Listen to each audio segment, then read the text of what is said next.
Ayuda sa rice retailers sa Region 1 ipamamahagi ng DSWD ngayong linggo. Naritong report. Gaya ng iba, lugi rin umano ang mga rice retailers sa pamilihang bayan ng Mangaldan, Pangasinan.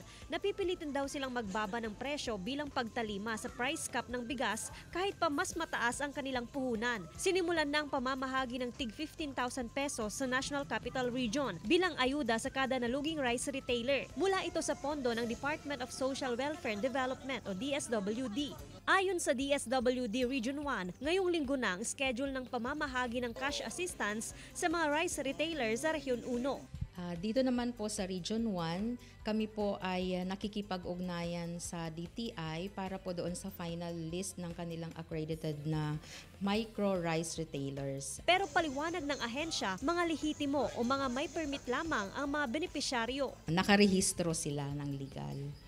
Opo. At meron pong classification ang DTI kung ano po yung micro. Pero kung ang ibang rice retailer ang tatanungin, kulang pa raw ang 15,000 pesos na economic relief assistance. Ay kulang, lalo na yung mga ibang pwesto dyan, maraming stock, mga ano. Kung kami lang, kung ako lang, okay lang naman. Pero kung may dagdag, di mas maganda. Pinag-aaralan naman na raw ito ng gobyerno. John Punsoy para sa Mornings with GMA Regional TV.